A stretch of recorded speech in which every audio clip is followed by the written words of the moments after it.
I'm Adam Collins reporting for Women's Cricket Zone here in Taunton at the conclusion of the England and Australia stand-alone test match in the Women's Ashes. It was drawn, which in simple terms means Australia retained the trophy that they won on these shores 4 years ago and retained on home soil a couple of summers ago in November 2017. The implications are that people are going to be very critical of the way this game was played. There are mitigating factors such as the conditions, the slow pitch, the time taken out of the game due to losing 2 sessions on Friday as a consequence of rain.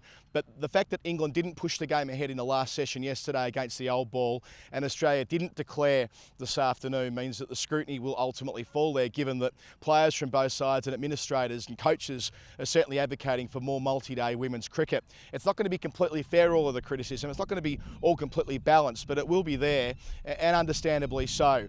Australia were in a position today when they could have, at the tea break, declared with 279 runs as their lead, with 42 overs for England to bat. They wouldn't have chased that down. They could have won the test match. But it's their prerogative, of course, to do exactly what they did, which is to bat out for a draw. There's no reason why they are forced to let England have any opportunity. The reason they could have done it, though, is to have been a greater advertisement for women's multi-day cricket. They could have had the grandstand finish. Unlikely as it is, it could have gone all the way to the death. We could have had something special that we would have talked about for years. Instead, it was Elise Perry, as it always is Elise Perry, on 76 not out when Australia's innings was closed at 2:30 for 7. Indeed, that's when they shook hands, when the captains elected to call the whole thing off at 5:38 local time. Meg Lanning, the Australian captain, explained after play why they chose not to pop England back in and why she still thinks it was a fairly commanding performance. We thought about it and we had a good chat about what our options were and whether we thought we could force a result, but we sort of looked at how many overs were left and especially given how many wickets had fallen today, there wasn't that many and the pitch wasn't really deteriorating as we thought it would, so we just didn't feel like there was enough time to be able to bowl them out. So we came into the test match 6-0 up and we were in a position to be able to make that decision. So we were always looking to win the test all the way through, but once it got to that point we just felt there wasn't enough time to be able to get the result. Elise Perry was player of the match, understandably so. Back-to-back hundreds when you consider what she did at North Sydney, 213 not out a couple of years ago, 116 here, a chanceless 116, only out when she was trying to up the ante on the third morning rather. A half century for Beth Mooney for Australia there when they were trying to turn the volume up. Earlier on in their innings, they had fantastic contributions from Elisa Healy, from Rachel Haynes. It was the engine room. Meg Lanning as well, making her first test half century. So they tallied up 420, which is always going to be daunting for England.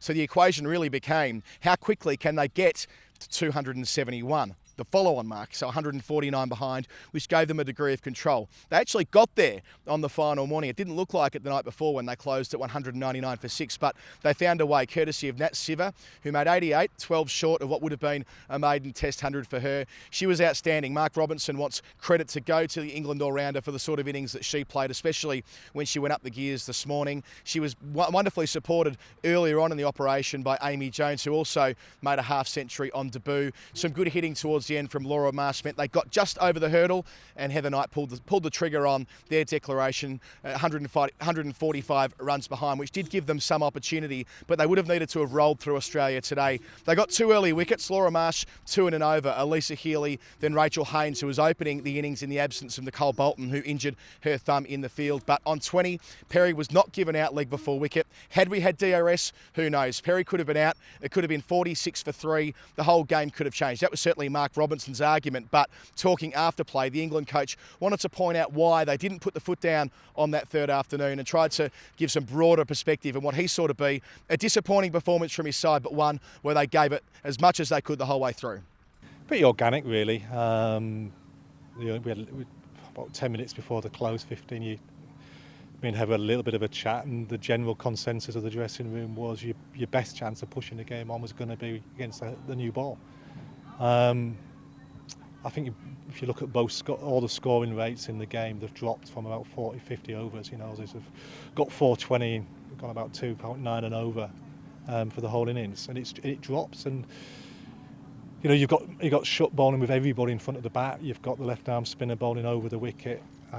Any point that can put everybody back from that and expect Anya to score or Catherine to score. So it's very, very hard. And you got one chance, last chance of trying to throw the dice and win it, and we didn't think that the general consensus that was then last night. You're probably more likely to throw it away, end up following on pretty quickly, and any hope's gone. As it was, we probably worked out to a degree how we would liked it to done. We did really well this morning. We really felt for Nat. There's been a lot of talk, and quite rightly so, and how outstandingly well Perry's played, and she's played a great innings. But Nat's innings was as good as anything you've seen in this match. I feel a little bit sorry for that. She's probably, and hopefully she will get some of the accolades. She's got out in the end just trying to find the strike to trying to get us over the line. She played outstandingly well under pressure, which was fantastic. So, and then we need to try and, the bit of a call. I think there was some rubbish talked about. Should we have declared in the middle of an over? But you're trying to bowl and get 4 overs in at them, or 3, as many overs as you can in 20 minutes, 15 minutes, when try and catch them cold.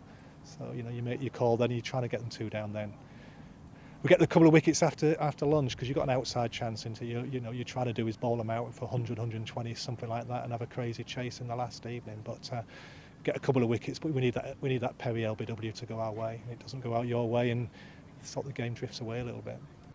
So in terms of making an irrefutable case for more women's test match cricket, this wasn't that, but there were some excellent performances along the way. And I think from both camps' perspectives, they want to find a way to see more multi-day cricket. They're not quite sure how to get there yet. They know what the problem is. Now it's time to find a solution. More multi-day cricket, more sides playing test cricket around the world, and maybe fixtures like this could be a fraction more competitive, a fraction more exciting, and over time we can see more of them around the world.